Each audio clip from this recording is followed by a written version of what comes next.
లీలాకృష్ణ గారి యొక్క సారథ్యంలో మండపడ నియోజకవర్గ కోఆర్డినేటర్ వేగిల్ల లీలాకృష్ణ గారి యొక్క సారథ్యంలో అలాగే జిల్లా అధ్యక్షులు రైతు సోదరులకు జరుగుతున్నటువంటి అన్యాయాల మీద పోరాటం ఉద్యమం చేసేటటువంటి సమయం ఆసన్నమైనది. 50 మంది ప్రజలు తిరుగుబాటు ఈ యొక్క రైతు ఉద్యమ కార్యక్రమంలో పాల్గొనవలసిందిగా కోరుతున్నాం. జై జగన్, జై లీలాకృష్ణ, జై బాబానాయుడు.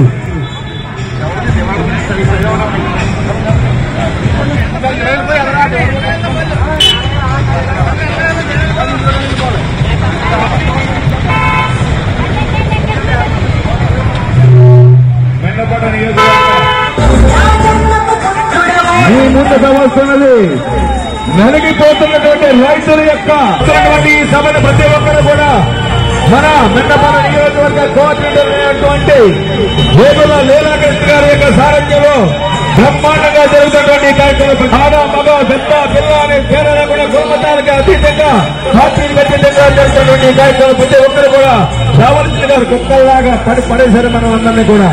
రండి కదలి, రండి కదలి, రండి.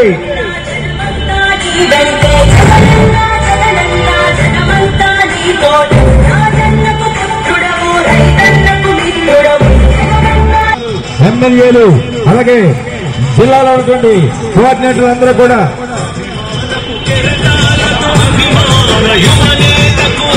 ఈ రోజు రైతాంగం నలిగిపోతోంది. రాష్ట్రంలో చంద్రబాబు నాయుడు గారి ప్రచారం తప్ప రైతాంగాన్ని పట్టించుకోకపోవడం వల్ల రైతులు ఆత్మహత్యలు జరుగుతున్నాయి. తూర్పుగోదావరి జిల్లాలో ఇంతకైనా భయంకరమైన పరిస్థితి ఏముంటది?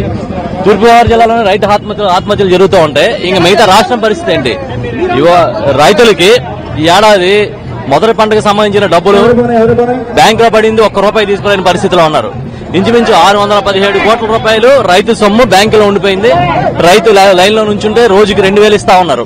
2,000 రూపాయలు తీసుకొచ్చి ఏం చేయాలి? రైతు ఆరుగాలం కష్టపడిన సొమ్మును కూడా తీసుకోలేని పరిస్థితిలో రైతాంగం ఉంటే ఏ విధంగా పరిస్థితి మారిపోయిందో అర్థం చేసుకోవాలి. మేము అందుకే ఏం చేస్తా ఉన్నామంటే రైతులు ఏవైతే ఈ గవర్నమెంట్ రైతుల నుంచి పర్చేజ్ చేసిందో ధాన్యం, ఆ డబ్బుని ఒక్కసారే ఇచ్చే విధంగా మీరు ప్రత్యేకమైన కౌంటర్లు పెడతారా, ప్రత్యేకమైన ఏర్పాట్లు చేస్తారా? ఒక్క జిల్లాలో 617 కోట్లు ఇవ్వాలి.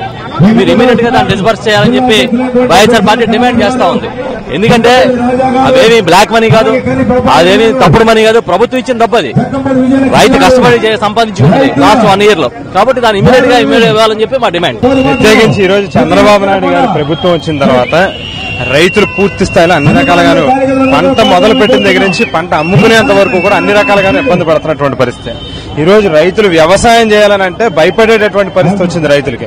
గతంలో రాజశేఖర రెడ్డి గారి ప్రభుత్వంలో రైతులకు అన్ని రకాలుగా కూడా భరోసా కల్పించి ఏ రకమైనటువంటి సంక్షేమ పథకాలు రైతులకు సంబంధించినటువంటి ఉన్నాయో ప్రతి ఒక్క సంక్షేమ పథకాన్ని కూడా ప్రవేశపెట్టి మరి రైతుల యొక్క మేలు కోరుకునేటటువంటి ముఖ్యమంత్రిగా ఆనాడు రాజశేఖర రెడ్డి గారు పరిపాలన చేస్తే ఈ రోజు చంద్రబాబు నాయుడు గారు రైతులను ఏ రకంగా ఇబ్బంది పెట్టాలి, లేకపోతే గతంలో కూడా చంద్రబాబు నాయుడు గారు మొదటి నుంచి కూడా రైతులకు వ్యతిరేకమైనటువంటి పరిపాలన చేసేటటువంటి పరిస్థితి అందరికీ కూడా తెలిసినటువంటి విషయం.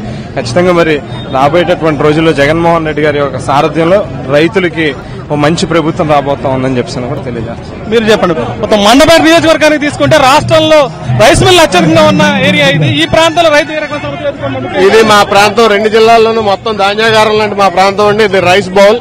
ఈ రైస్ బౌల్ లోనే ఈ రోజు రైతు కష్టాలు పడుతూ ఉన్నాడు. ఈ కష్టాల నుంచి తొలగించడానికి మా వైఎస్ఆర్సీపీ ఆధ్వర్యంలో మా నాయకుడు జగన్మోహన్ రెడ్డి గారు, కన్నబాబు గారు, రాజా గారు అందరి ఆధ్వర్యంలో ముఖ్యంగా కనీసం రైతులు ఈ రోజు పడుతున్న బాధలకి ప్రత్యామ్నాయం చూపించమని ఈ ప్రభుత్వాన్ని నిలదీయడానికి మా పార్టీ జిల్లా నాయకత్వం ఆధ్వర్యంలో, రాష్ట్ర నాయకత్వం ఆధ్వర్యంలో ఒక పెద్ద కార్యక్రమం చేపట్టాం. ఈ కార్యక్రమానికి మా నాయకులందరూ ఇచ్చేసి ఈ నియోజకవర్గ ప్రజలకు తోడుగా ఉంటామని హామీ ఇవ్వడానికి, భరోసా ఇవ్వడానికి, ఈ ప్రభుత్వాన్ని నిలదీయడానికి, ఈ రైస్ బౌల్ లాంటి ప్రాంతాన్ని సుభిక్షంగా మార్చడానికి పెద్దలందరూ హామీ ఇచ్చున్నారు. భవిష్యత్తులో మాకందరికీ వారు తోడ్పాటిచ్చి ఈ రైస్ బౌల్ లో జరుగుతున్న అక్రమాలను బయటపెట్టి ఈ ప్రాంతాన్ని మళ్లీ సుభిక్షంగా మార్చడానికి వారు సహకరిస్తారని తెలియజేస్తారు. మనందరికీ, మన నాయకుడికి రాజకీయ కల్పకాలని దాదాపు 7 కోట్ల రూపాయలు మంజూరు చేస్తే ఇవాళ తెలుగుదేశం అదేవిధంగా రెడ్డి గారు మంజూరు చేసినటువంటి ఇసుకని ఆయన ఇష్టం వచ్చినట్టు దారుణంగా దాదాపు కోట్ల రూపాయల వరకు స్థానికులకి ఎవరికి అందుబాటులో చేసిన వ్యక్తి ఆయన.